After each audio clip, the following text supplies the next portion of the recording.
14편 다윗의 시. 비루하고 거만한 인간들, 하나님은 없다고 허튼 소리 하는구나. 저들의 말은 독가스, 공기를 오염시키고 강과 하늘을 더럽힌다. 그저 엉겅퀴나 키워낼 뿐. 하나님께서 하늘에서 고개를 내미시고 아래를 둘러보신다. 혹 우둔하지 않은 자가 있나 찾아보신다. 누구 하나 하나님을 바라는 사람, 하나님을 위해 준비된 사람이 있나 하고. 그러나 허탕만 치실 뿐 단 한 사람도 찾지 못하신다. 다들 쓸모없는 자, 어중이 떠중이들 뿐. 돌아가며 양의 탈을 쓰고 목자 행세나 하니 열이면 열, 백이면 백, 모두 제멋대로 가는구나. 저 사기꾼들, 정말 머리가 빈 것이냐? 패스트푸드 먹어치우듯 내 백성을 집어삼키고도 너무 바빠서 기도하지 못한다니. 그러고도 무사하리라 생각한단 말이냐? 밤이 오고 있다. 악몽이 그들에게 닥치리니 하나님은 희생자들의 편이시기 때문이다. 가난한 이들의 꿈에 재를 뿌릴 수 있을 줄 알았더냐? 아서라, 하나님은 그들의 꿈을 이루어주시는 분이다. 이스라엘을 구원할 이 누구인가? 그렇다, 하나님이 계신다.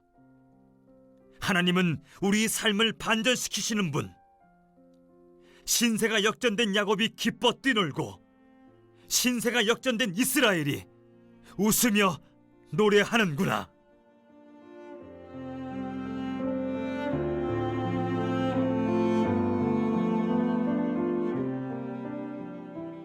이 시편에서는 하나님을 인정하지 않는 진짜 어리석음, 어리석은 자가 더 많은 세상에서 사는 신자의 삶, 불편함과 고난, 그리고 피난처 되신 하나님에 대해 묵상해 보시기 바랍니다. 1절입니다. 어리석은 자란 어떤 사람일까요? 하나님 관점에서 볼 때 어리석은 자는 지능이 낮거나 공부를 못하거나 지식이 부족한 자가 아니라 악을 행하는 자입니다. 그들의 악은 마음에서 비롯되고 그 마음의 기본은 하나님이 없다는 생각에서 출발합니다. 그러므로 마음에서 나오는 말과 행동에 있어서도 그들은 하나님의 주권과 개입을 인정하지 않고 하나님과 관련된 모든 것을 무시합니다. 시편 기자는 바로 이런 태도와 행위가 하나님의 관점에서 볼 때 악을 행하는 것이라 설명합니다. 이들은 부패하고 타락했으며 가증한 일을 일삼기 때문에 선을 찾아볼 수가 없습니다. 시편 기자가 여기서 언급한 선이라는 말도 바로 하나님 관점에서 선이고 하나님이 원하시는 선을 의미합니다. 성도로서 하나님이 말씀하시는 지혜와 어리석음이 무엇인지, 그리고 선과 악이 무엇인지를 말씀을 통해 주의 깊게 살펴보아야 합니다. 그래서 세상 잣대로 어리석음과 지혜로움, 선과 악을 판단하거나 추구하지 않고 하나님의 관점에서 분별하여 지혜롭고 선한 삶을 살도록 해야 합니다. 하늘에 계신 하나님은 세상의 주인으로 인생 위에 군림하여 자신의 권세와 능력을 그들에게 휘두르는 분이 아니라 오히려 그 권세와 능력으로 하늘 아래 사는 인생을 사랑하시고 관심을 두시는 분이십니다. 그분은 몸소 몸을 굽혀 인생 중에 지혜와 분별력이 있어 하나님을 찾는 자가 있는지 살피십니다. 하나님은 전지전능하시므로 인생을 살피시지 않아도 무슨 일이 일어나고 있는지 다 아시지만 몸을 굽혀 살피실 만큼 겸손하시며 사람들에게 세심한 관심과 애정을 갖고 계신 분입니다. 또한 하나님이 인간을 내려다보시거나 바라보는 행동은 심판자와 증인으로서 직접 인간 행동과 벌어진 일을 관찰하고 진위를 가리는 데 목적을 둡니다. 그렇다면 하나님이 인생 중에서 관심을 가지고 살피시는 하나님을 찾는 자란 어떤 자일까요? 하나님의 관점에서 볼 때 그는 지혜 있는 자이며 분별력 있는 자입니다. 이런 자는 1절에 하나님의 존재를 무시하고 어리석고 행악하는 자와 대조되는 사람이죠. 즉 하나님을 찾는 자는 하나님 관점에서 선을 행하는 자이고 그 행실이 하나님 보시기에 정결하고 그 안에 생명이 있어 성장하는 자입니다. 하나님은 이런 사람의 삶을 관찰하시면서 지속적인 관심과 사랑으로 그 삶에 개입하심으로 자기를 찾는 자를 만나 주십니다. 하늘에서 인생을 살피신 하나님은 사람들이 모두 하나님의 길을 떠나 딴 길로 가고 무리지어 타락하여 그 중에 선을 행하는 자가 하나도 없다는 결론을 내리십니다. 이 구절은 1절에 나온 선을 행하는 자가 없다란 문장을 반복해서 악의 근본이 결국은 하나님을 부정하는 마음에서 나왔음을 지적합니다. 또한 하나도 없다를 추가함으로 인생 중에 타락하여 행악하는 무리가 충만함을 강조합니다.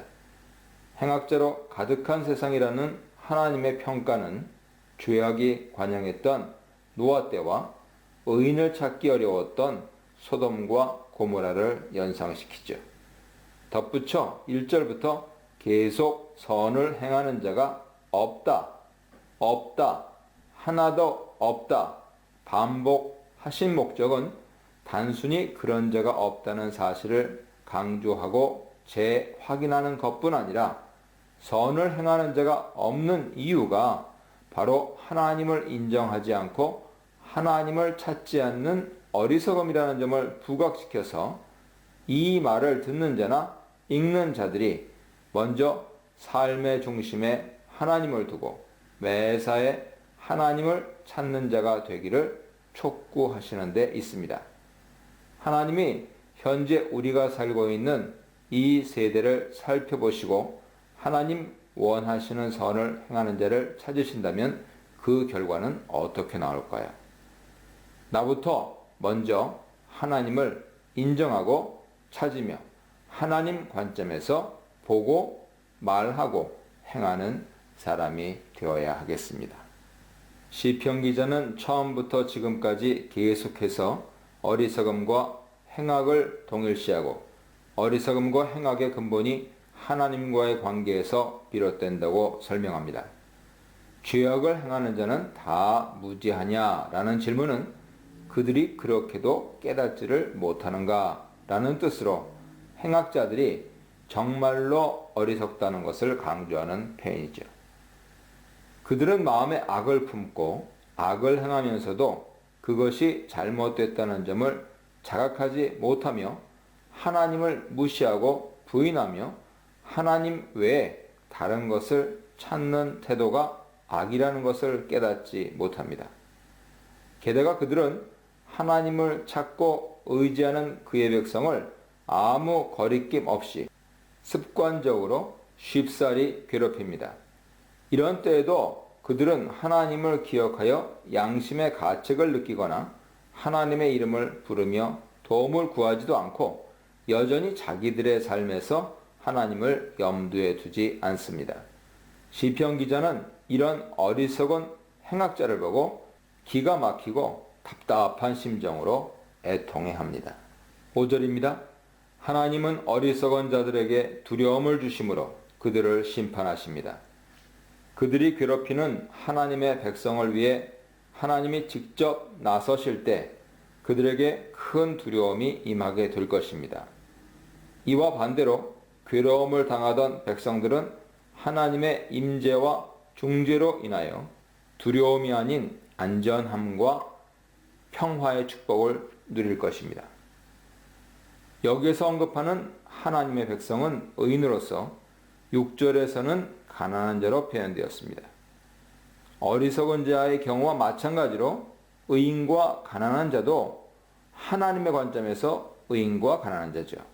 즉 의인은 마음으로 하나님을 인정하고 삶의 매 순간에 그의 개입을 받아들이는 자이며 가난한 자는 물질뿐 아니라 삶의 어떤 측면에서든지 부족을 느끼거나 어려움이 있어 하나님의 도움을 의지하는 자입니다.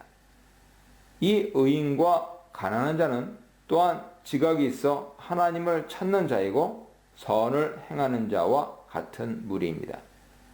하나님이 인생 중에서 하나님을 찾는 자를 감찰하시는 목적은 바로 그들을 어려움에서 건져주고 보호하시기 위함입니다. 6절입니다. 시편 기자는 이제 어리석은 행악자들을 향해 선포합니다. 너희는 하나님 백성의 계획을 무산시키며 모든 게 끝났다고 생각하겠지만 하나님 백성에게는 난공불락의 피난처이신 하나님이 계시므로 아직 끝나지 않았다라고 말이죠. 7절에 시온의 구원과 포로의 회복을 열망하는 기도는 1절로 6절에 대한 새로운 해석의 창을 열어줍니다. 포로기나 그와 유사한 국가적인 위기 때라면 시편 기자가 말하는 어리석은 행악자는 이방인들이거나 위기를 맞아 하나님으로부터 돌아선 자들일 수 있습니다. 그러나 여기서 중요한 것은 시편 기자가 가리키는 행악자가 어떤 역사 인물인지 알아내는 것이 아니고 누구든지 마음에 하나님을 인정하지 않는 어리석은 자는 시대를 불문하고 행악자라는 점을 인지해야 하는 것이죠. 결과적으로 7절의 강구가 뜻하는 바는 국가 위기든 개인 위기든 하나님이 악인을 심판하시고 하나님 언약 백성을 위기에서 건져 주셔서 그의 백성이 구원의 기쁨을 맛보고 시온에 임재하신 하나님 축복을 다시 경험하게 해 주신다.